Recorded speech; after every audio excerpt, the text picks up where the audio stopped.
أعوذ بالله من الشيطان الرجيم. بسم الله الرحمن الرحيم. الحمد لله رب العالمين. اللهم صل وسلم وبارك وأنعم على سيد الخلق والهادي إلى الحق وإلى الصراط المستقيم سيدنا محمد بن عبد الله وعلى آله وأصحابه ومن والاه ثم أما بعد. So alhamdulillah, we are well into the month of Ramadan, the 7th day for many. May Allah subhanahu wa ta'ala bless you and protect you and raise you in degrees and give you all of the myriad benefits that one can benefit from this blessed month, the most sacred month of the year, the 9th month of the Islamic calendar. And so in our last session we talked about sidq, and one of the verses that mentions sidq, and also the topic of today in Surah Al-Hujurat, قوله تعالى إنما المؤمنون الذين آمنوا بالله ورسوله ثم لم يرتابوا وجاهدوا بأموالهم وأنفسهم في سبيل الله أولئك هم الصادقون. So verily the believers are the ones who believe in Allah subhanahu wa ta'ala and in His Messenger sallallahu alayhi wa sallam. ثم لم يرتابوا, and then they do not turn back, do not hesitate, do not have doubts. وَجَاهَدُوا بِأَمْوَالِهِمْ وَأَنفُسِهِمْ, and then they strive and struggle with their wealth and with their souls, with themselves. فِي سَبِيلِ اللَّهِ, in the way of Allah subhanahu wa ta'ala. أُولَٰئِكَ هُمُ الصَّادِقُونَ. أُولَٰئِكَ هُمُ الصَّادِقُونَ. They are the ones who are sadiq. They are the ones who have this utmost sincerity, and as we mentioned, this idea of their actions confirming what's in their hearts, and what's in our heart confirming their actions. And that is the meaning of sidq. But I will turn our attention to the specific part of the verse, الَّذِينَ جَاهِدُوا بِأَمْوَالِهِمْ وَأَنفُسِهِمْ فِي سَبِيلِ اللَّهِ, and the ones who strive and struggle with their wealth and with their themselves, in other words their lives, فِي سَبِيلِ اللَّهِ. And our topic in this session is al-mujahada. Al-mujahada, or jihad. Both mean the same thing. In Arabic language, if you take the fa'ala verb, where you add an alif to the triliteral root, from like jahada, then you make jahada, yujahidu jihadan aw mujahadatan. Like yujadilu jidalan aw mujadalatan, same thing.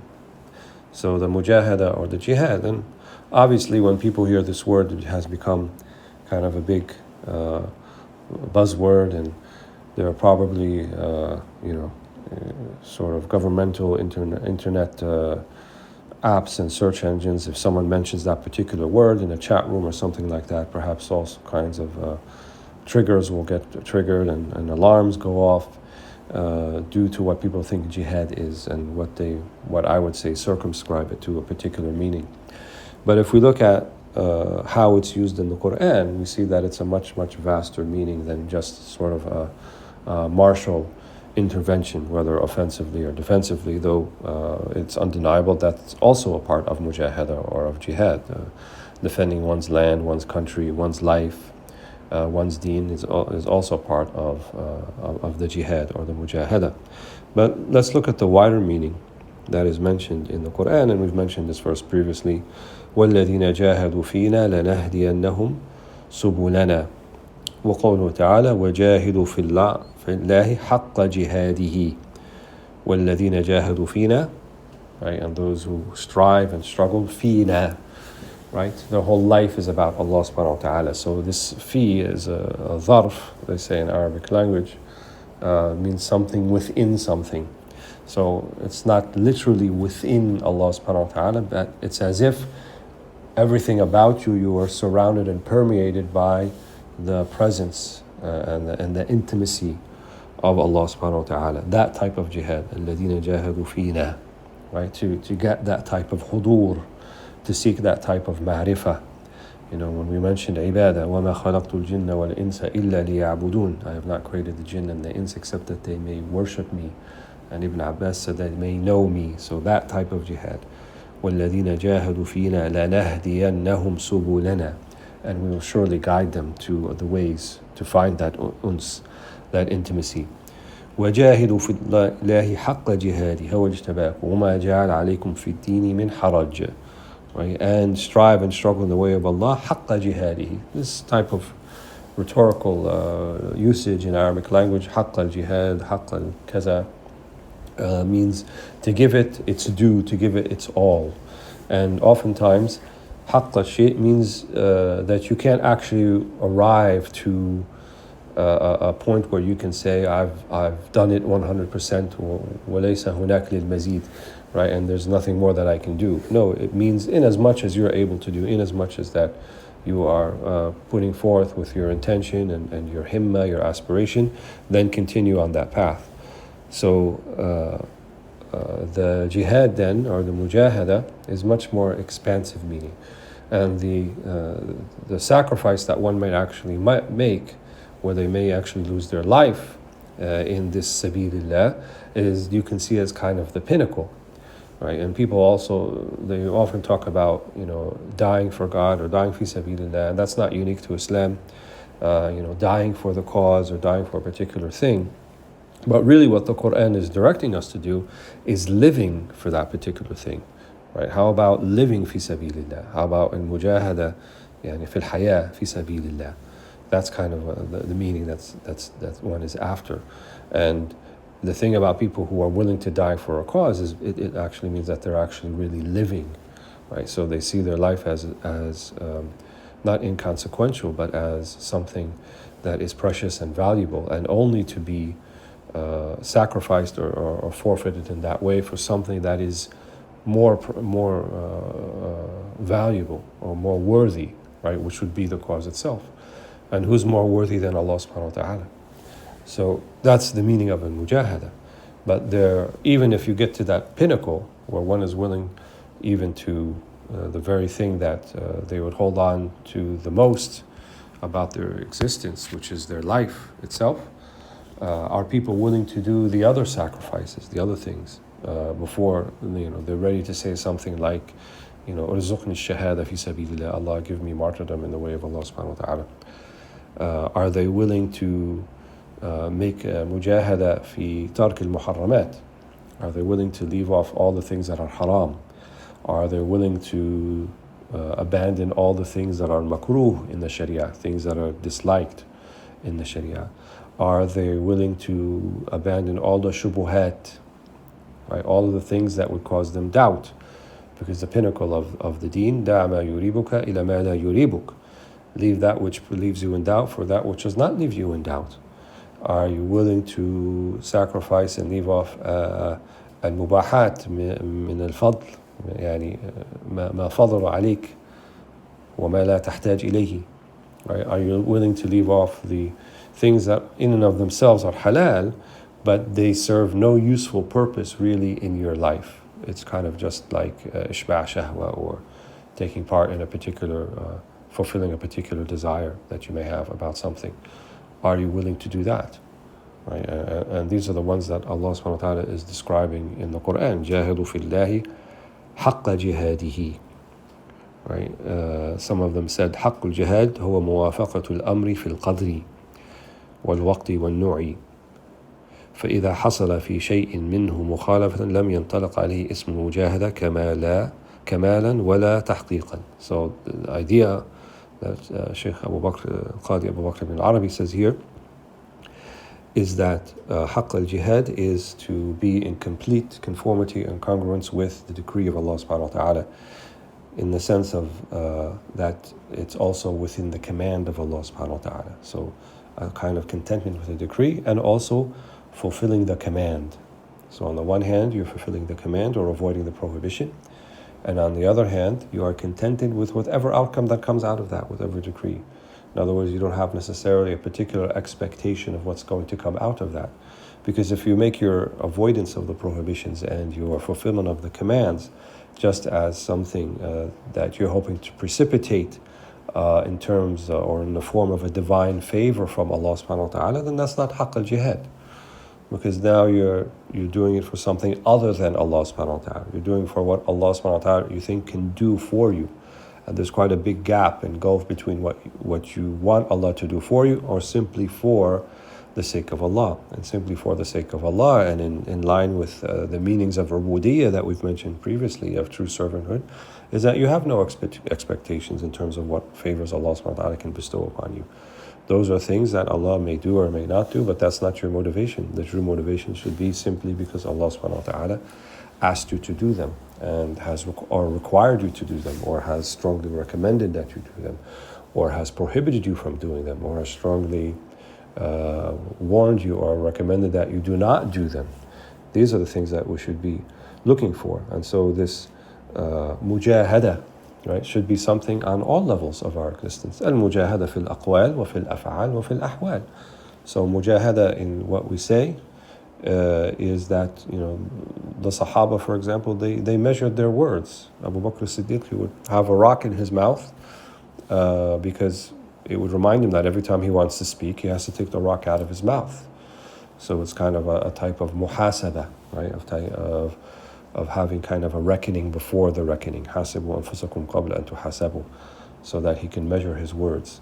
And the many different sorts of trouble that we could get in. And the Prophet ﷺ, and he said people get into trouble because of two things, really. What they say, and he pointed to body parts, to the mouth and to the private area. These are what gets us into trouble with people. And for many Muslims, who are kind of in a committed marital relationship or otherwise, and the second one is less trouble than the first, which is what we say. And what we say can get us into a lot of trouble: backbiting and slander and false speech or frivolous speech. Also, what we share on streaming internet platforms and social media and things like that, things that we have a hand in proliferating, even if it's, let's say, something funny or a funny video or a funny reel, but let's say it's humiliating to a particular person. These are things there's going to be muhasaba, right? And the jihad then is to leave that which the nafs and the hawa, right? That which the nafs and its caprice, what it desires in terms of a kind of a very fleeting satisfaction, right? In the modern world, we're going from one fleeting or trying to actualize one fleeting satisfaction to another. People can hardly read anymore or have what they call a sense of deep reading, to really get involved in, like, reading a book from cover to cover and just becoming immersed in it and understanding its meanings and what the author is trying to convey to you. And that takes patience, that takes forbearance, that takes kind of delayed gratification in order to able to internalize all of that. But now we have these little snippets, and we have X or Twitter tweets and Snapchat and Instagram reels and things. Some people, I'm aware of people who can't even sit through a whole 2 hour and a half movie in one sitting anymore because it's just too long, and they don't even have the patience for seeing what the kind of the gratification will be with the conclusion of the story at the end, or whatever problem that is presented in the beginning, and then it's brought to a denouement or a conclusion at the end, and people hardly have patience for that anymore. So it's almost as if our brains have become rewired. And so this takes a lot of mujahada, staying off our digital devices and focusing on things that will not just be purifying for our hearts, but also purifying for our intellect. Our intellects have become sullied in a way by all of this digitization, and now with the advent of AI and the ease by which many things have come to bear. You don't have to really write anymore. You don't have to think anymore. You just kind of present a clever enough prompt to the AI machine, whether ChatGPT or otherwise, and then it'll give you an answer, and then a singular answer. But then that answer is something that may not be indicative of what really is the truth, or maybe just a shade of what possibly could be answered. So it's like we're all converging on kind of a single point of understanding, which is obviously another whole discussion of itself. So that also needs a type of mujahada, traditional people didn't have many of the issues that modern people have in terms of trepidation, anxiety, and a lot of people on antidepressants. We may have more material wealth than any other time in history, collectively, humanity that is, but at the same time, we have a lot of these difficulties that people are struggling with. The epidemic of loneliness and isolation and lack of social interaction, and the way that we've been designed by Allah subhanahu wa ta'ala is that we're social creatures and we need to be with one another. The Shaykh here has a long discussion in this particular section about mujahada, about al-mukhalata versus al-uzla. Mukhalata being, should I spend time with people in social interactions, or should I seek refuge and kind of be by myself? And he gives arguments for both. And at the end, it depends on which, in your particular context, which is going to bring you closer to Allah subhanahu wa ta'ala. But obviously the sunnah of the Prophet Muhammad sallallahu alaihi wasallam is to interact with people, but to bring positive interaction, right? If we are kind of sullen and sunken in our digital devices for long periods of time, and then we come with people, we don't really bring a lot of positivity or interaction to them. And so, Allah alam, this faqir, I think the mujahada of our time is to overcome these challenges that we're facing here and there. The things that are diverting our attention and trying to give us just momentary blips of instant gratification, even though they may be consecutive in a series of them. But at the end of the day, they're very much like junk food. They're quite unsatisfying. They don't really fulfill your appetite. So the mujahada of the aqwal, as we mentioned, and the things that we say, the mujahada of the af'al, the things that we do, and the mujahada of the ahwal, and which is really dependent upon the first two. So the hal, and this is what the Sufis and the ulama of tazkiyah were thinking about. They said, let's address this issue of what we say and what we do at the very core, at the very root of it. And at the very root of it is what's going on inside. What are we thinking about? What is capturing the eye of our hearts?